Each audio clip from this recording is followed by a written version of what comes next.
Welcome back, everyone, to the Saints and Alumni Show right here on 88.3 The Saint. It is Friday. I'm your host this week, Joe Formuso from the class of 2012. Before we get into our interview this week, I want to let you know, if you're listening to us on the radio, you probably know that this is also a podcast. So all you got to do, head to Apple, Spotify, Google, wherever you get your podcast, just search the Saints and Alumni Show.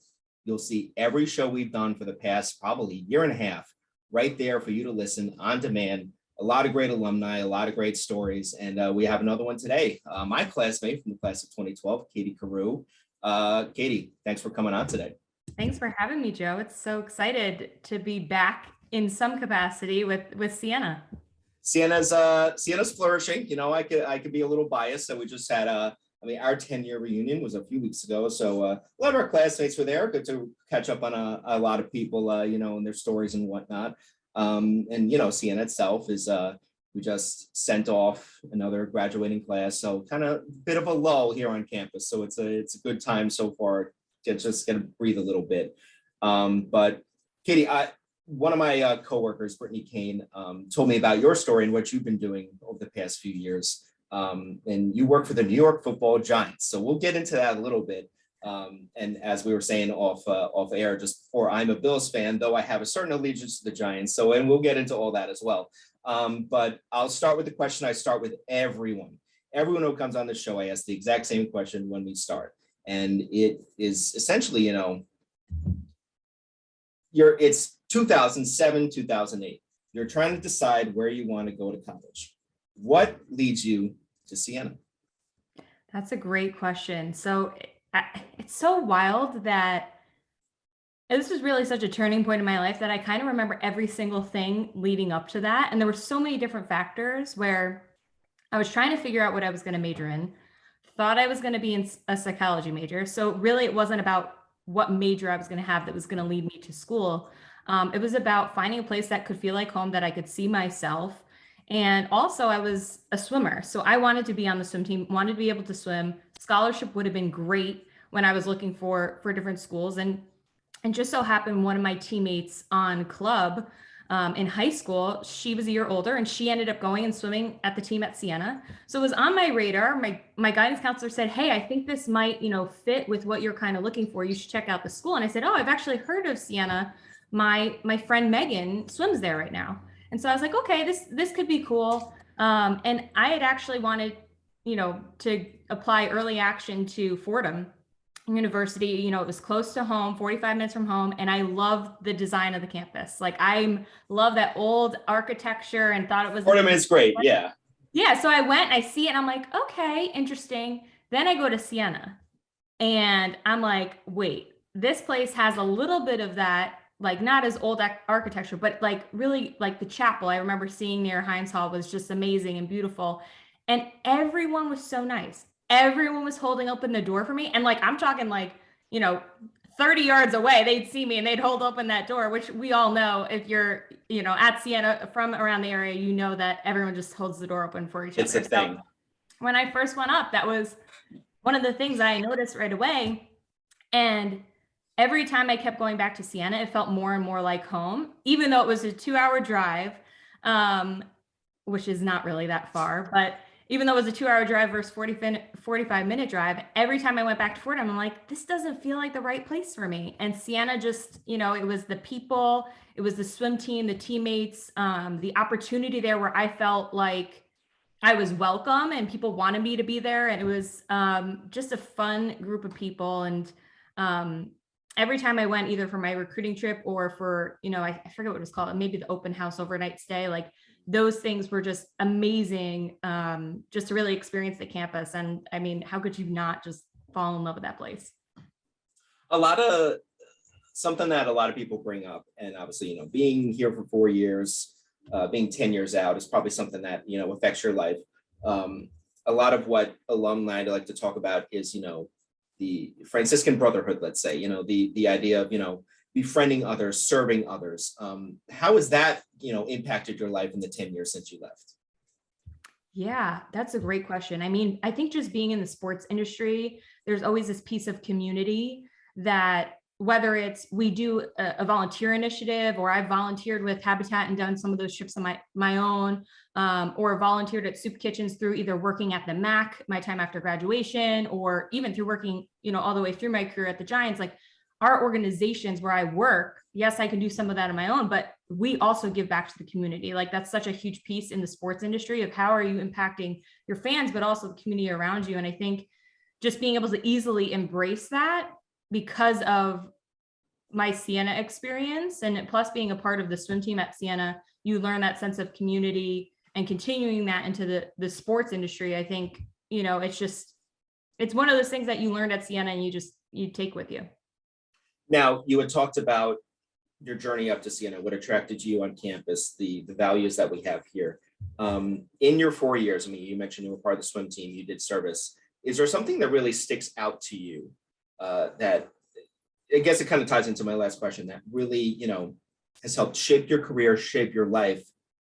Was it something here that really stuck out, a specific moment or a specific, time period that really carried you through?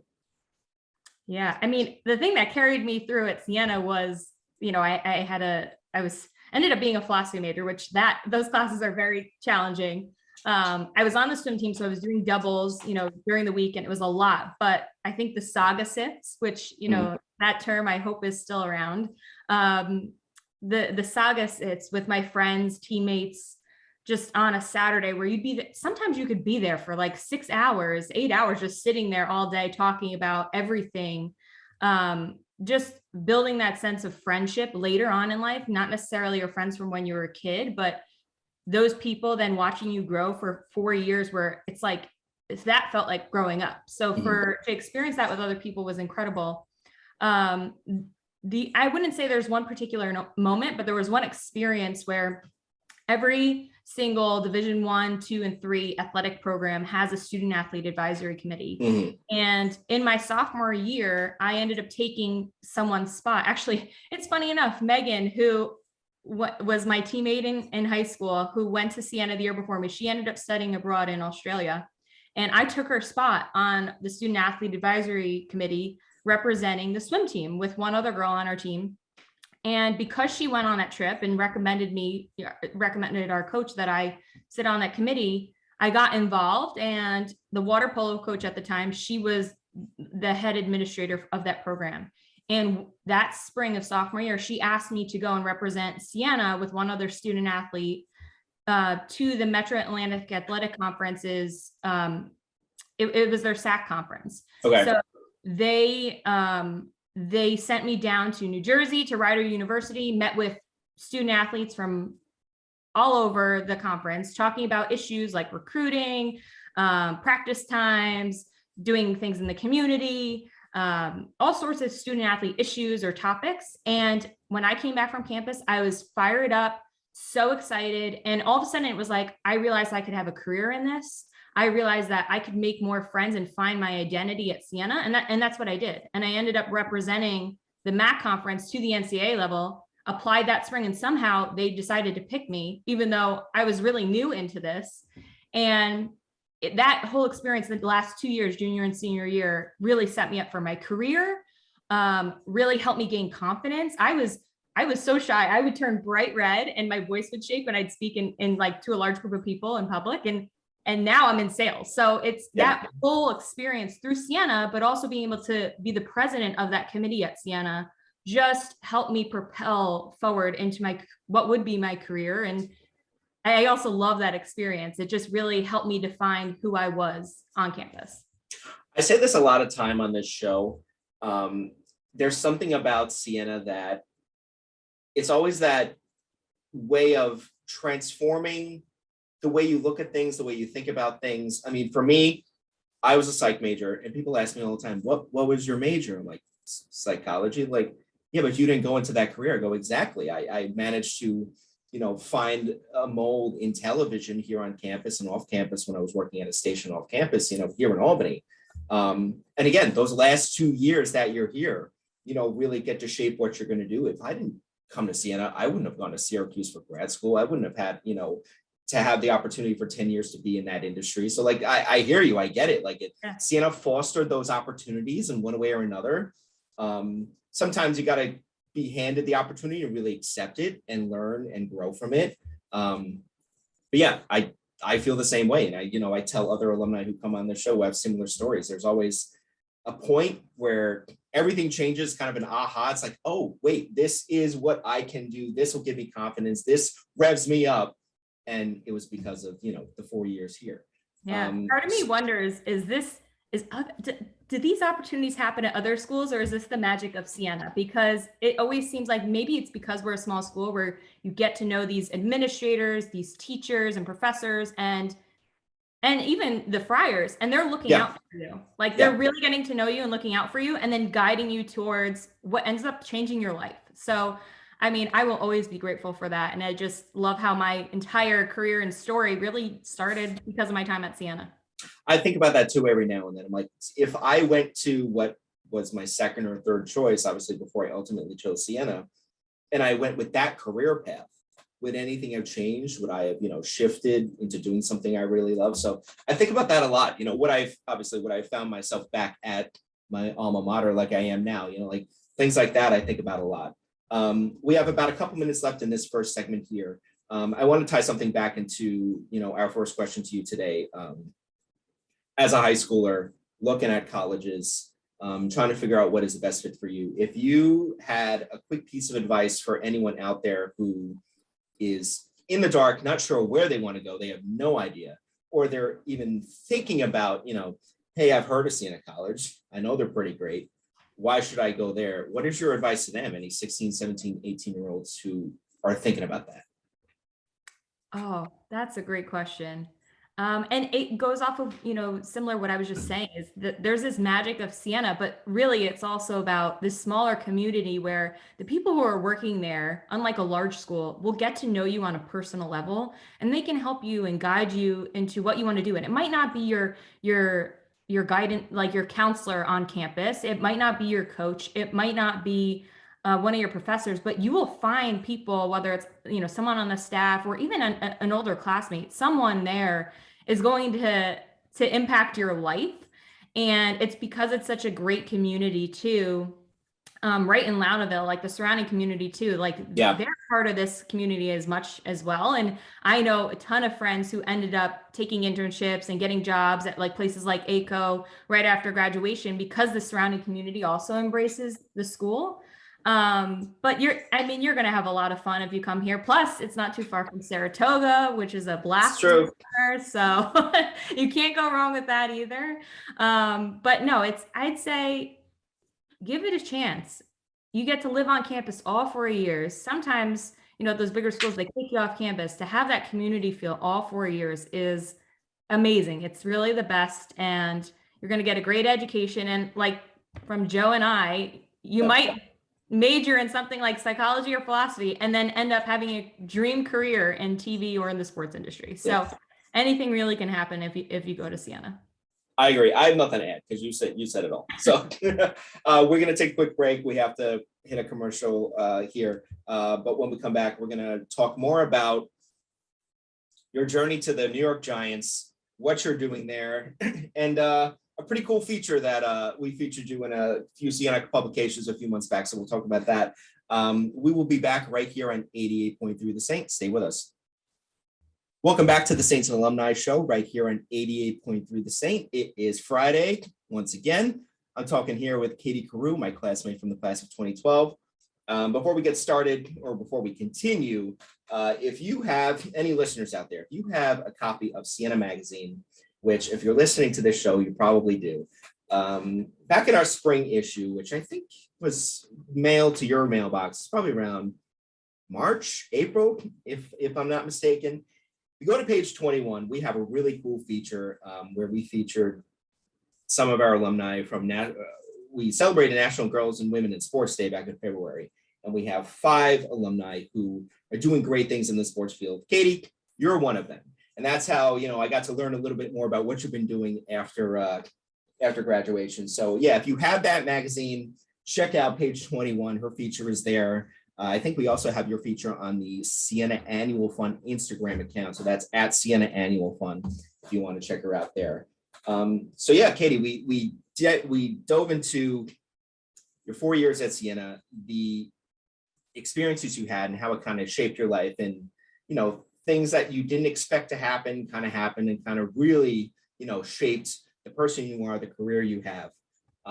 We were saying earlier, you work for the New York Football Giants, which I'm sure a lot of listeners of the show are a fan of team, which has seen a lot of change in the past, several months, in my opinion, a lot of good change. And you're kind of at the forefront of all that. But let's go back to 2012, 2013. You're out from Siena, and you dipped a little bit into what you did a couple of years out of Siena. But what eventually leads you to the Giants?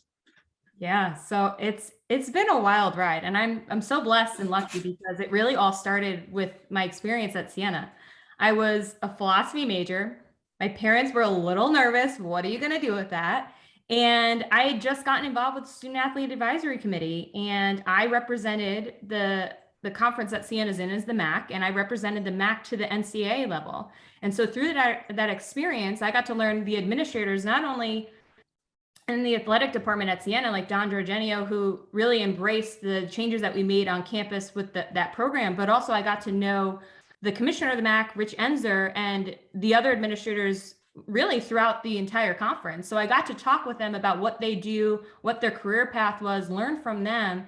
And then ultimately, right before I was about to graduate, I basically with SAC, you're allowed to stay on the committee at the NCAA level 1 extra year after you graduate. So I go to Rich at the MAC and I say, Rich, can I serve 1 extra year? He was like, how about you come and work for us and get a fellowship at the MAC and get paid instead? And I said, absolutely. So I ended up becoming an administrative fellow, and I thought I was going to go the route of compliance. And I worked really closely with Barbara Rich for about 2 months. And then all of a sudden, someone higher up in marketing and production and media at the MAC ended up taking another role. And all of a sudden there was an internal opportunity for people to move up. And they said within the 2 months, plus we knew you from Siena, that we think you're ready to take on and learn this new role. It's in marketing and sponsorship. And I said, but I don't know anything about marketing or sponsorship. They said, Katie, it's a full-time job. You're going to get paid double what you're getting now. And you should really take this. And I said, okay, sure. As long as you know I don't know anything. So they really gave me a chance, but it was also my first exposure really to sponsorship, which is, where I'm working now, which is incredible that I got really lucky and that the MAC took a chance on me, that Rich took a chance on me and put me into that. And actually one of my dear friends still, who works now at Manhattan, Whitney Swab, she ended up being my boss. And for, it was almost 2 years that I was there, I learned from her, and she really taught me about marketing and sponsorship. And I got to build up my network and learn from all these people, and was also given a ton of responsibility early on in my career. But I learned so much so quickly at the MAC. Mm-hmm. Like we were just going, that I feel like it launched my career so quickly in terms of learning everything I needed to learn, from sending a professional email to writing meeting minutes, being able to listen and take those things into account and really provide what that feedback would be. That's like one of the most incredible things that I learned there, that most people don't have those skills. But also hosting events, following up with the small details, and understanding how the sponsorship world works, and understanding how important it is for those things to run. What's the strategy behind that? I wasn't in sales at that point, but I was in account management. And about a year into my experience at the MAC, Loyola leaves. So it was actually cool. I was kind of a part of that process of when we announced Monmouth and Quinnipiac. So I was kind of there helping on the back end with like creating these booklets for the schools and like providing them information on the MAC. So that was really cool. But through that experience, the MAC ended up getting, some funding from Loyola when they exited. And the MAC decided to gift every single school an LED courtside signage unit for their TV games on ESPN. So through that, A&C was the company that won the bid. They're located in Purchase, New York. And they also decided to sell the MAC's sponsorship rights. So they were going to sell that inventory on the ESPN games to advertisers like Pepsi or like Lid Sports or things like that. And they took that on. So I was their main point of contact. I got to know those guys over there. And after about 6 months of working together, they said, hey, Katie, we want you for a job here. And they called Rich and did everything right because we were partners. And Rich said, Katie, I think this could be great for you. Again, you're getting another experience. You can always come back to the MAC or come back to college sports. You've built a great, great network of people. But he's like, go take this chance, learn sponsorship if that's, what you want to do. And, again, you're going to get a pay raise. So like, think about those things. And, here I am like, well, wait, I thought I was just going to stay in college sports, go be a graduate assistant, get my MBA, and then work my way up and become an athletic director. This messes up the plan. So then I end up going to ANC. I'm working in account management, and they said, Katie, you're going to be the sales and service coordinator. And I said, what does that mean? I don't want to do sales. I don't want to do sales. Like, I don't want to come off like a car salesman.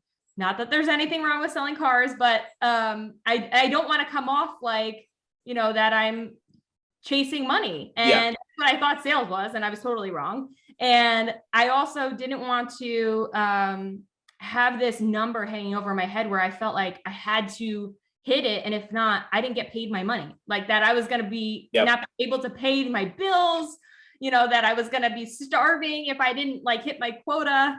Because I also did not have an understanding clearly of what sales was. And of course that changed because I'm in sales now, but learned a lot through that experience at ANC. Ended up working through there. And then after a year of being an account manager, so really I handled the accounts. We worked closely with different teams that had our LEDs or our TV visible signage. So the New York Yankees, the New York Mets, like when you're out watching a game, you see the signage behind them. There's a little ANC mark there. So I managed the advertisers there. So Hankook Tire, I'm sure everyone has seen, Lumber Liquidators, Lucas Oil, those guys, I managed their contracts. And then a year in, I said, I kept going to these meetings with my boss at the time. And he said, okay, strategy wise, you realize you're doing sales in these meetings. I was like, well, I really love this. I should get into sales. So I did that and started getting into that, dipped my toe in, and then decided to get my MBA. And I went to, I don't know if I'm allowed to say this on here, but I went to Iona College. Another MAC school. You just did. I went to Iona College, another MAC school, closer to where I was living at the time. So I went in person twice a week. And Siena would have been a little far of a drive. I also don't think they had the MBA program at that time either, which is amazing that they do now. And I also heard that they're building a sports program at Siena, which is incredible. I wish they had it when I was there. You're hearing right. Sorry, had to put back in my promo for Siena College after that. So I ended up getting my MBA, and really through that program, met a couple mentors. Glenn Harine, he's in the sports industry. He's fantastic person, and he kind of guided me, and through his class met so many great people like Renee Anderson, she's the head of revenue at the NFL. Frank Wall, who, he's an SVP of sales at Turner, learned from those salespeople and really got the confidence to say, okay, I can go and do this. Like, they are awesome people. And I can learn from them, and I can go and do this too. So, while I was at ANC managing these accounts, still trying to get into sales, but managing accounts, we had to deliver the return on investment for a brand like Hankook Tire. Like, what are the impressions? What's the value? And it was like this whole thing. Every month I had to put this report together. It was taking forever. I'd waiting for numbers. I was like, there's got to be an easier way to do this. So I do some research on other companies that are maybe evaluating this a little easier. I come across this article about Gum Gum Sports, who just launches their artificial intelligence technology that could measure the value of sports sponsorships across TV and social media. So I call them up. I said, hey, we'd love to have you come in and pitch us. They come in, pitch us. I'm blown away. This is amazing. This is so cool. And about a month later, I had been thinking about moving on to my next opportunity to really get fully into sales, because at ANC I was still doing both. And, I had applied for a couple of jobs. Things didn't really work out, because I was applying for jobs in account management and not taking that risk in sales because I was still nervous. But I said, I love your product. I called up Gum Gum. I said, I love your product. I know you have a proposal out to us right now, but I noticed you have a job opening in sales in New York. I'd love to apply. And they were like, great, we'd love to have you. So everything worked out there. I was the 5th employee. learned a ton about selling a product, learned a ton about the ROI regarding the sports sponsorships that, I previously was managing at my last 2 jobs. And really for 2.5 years was thrown into a startup, learned about how to start up a company within a company, because Gum Gum parent company was pretty well established for 10 years. But starting out this new division, the first 5 employees. And then by the time I left, I was the only person in the New York office. We had an office of 10 people and our own office. And I was one of then 55 employees when I left. So that company grew, where when I started, I would sell someone and my team contacts at like the Mets would say, what the heck is Gum Gum mean? Yeah. And all of a sudden then people now know who they are. I mean, of course they go and change their name. They're now Relo Metrics. But at the time when I left, they knew who we were. So that it's just like when you connect the dots from everything from Sienna, Yep. amazing how things have matched up and my journey is, worked out. But from Gum Gum to the Giants, I ended up pitching the chief commercial officer at the Giants about Gum Gum's product. And a week later he calls me, he's like, I'm building a sales team here. We would love to have you. Awesome. And that's how I ended up there. A lot of what you're saying, I feel like for the, those of us who are sports fans, I know exactly what you're talking about, but like to hear that perspective, I'm sure for a lot of listeners, it's like, oh, that's how that works. Oh, so like you talk about, the boards and the LED. I remember when those went into the Times, MVP Center now. I remember all this. So like to hear that perspective too, from that is really awesome.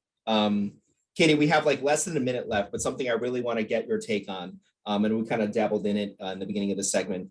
What is your favorite part, or like, what does it mean to you to work for an NFL team, especially one of such high caliber like the Giants, and being a female in the sports industry? It's incredible. Sorry, you can tell I'm in sales because that's why I talk to it's incredible. I mean, the organization, it's family owned since 1925. It's been amazing to see how the culture's changed with Joe Shane and Brian Dable coming in from Buffalo. They're amazing and it's so fun, but also to be in an industry where it's mostly men, not only in the sports field, but in the sales field too. Yes. I'm incredibly blessed and I'm trying to get more women to come on board. So if you're listening to this, follow me on LinkedIn and I'll help you if you want a career in sports or in sales. But I'm really blessed and it's just, I'm really, really lucky that how things worked out. And it all started with Sienna. Katie, thanks so much for coming on. Awesome story, awesome experiences that you shared with us. And really cool to see, how your career kind of took a couple turns, but obviously it really all fell into place and, the right connections. And again, it all starts with Sienna. So thank you again. Thanks for sharing your story with us today. Thank you so much, Joe. Great to see you. Once again, my guest today was Katie Carew from the class of 2012, my classmate from the class of 2012. That's it for today's episode of Saints and Alumni Show. Funny how half hour just flies by every week. Once again, I'm Joe Formusa. We'll see you next week. Stay tuned right here, though. 88.3 The Saint, WVCR. We'll be right back.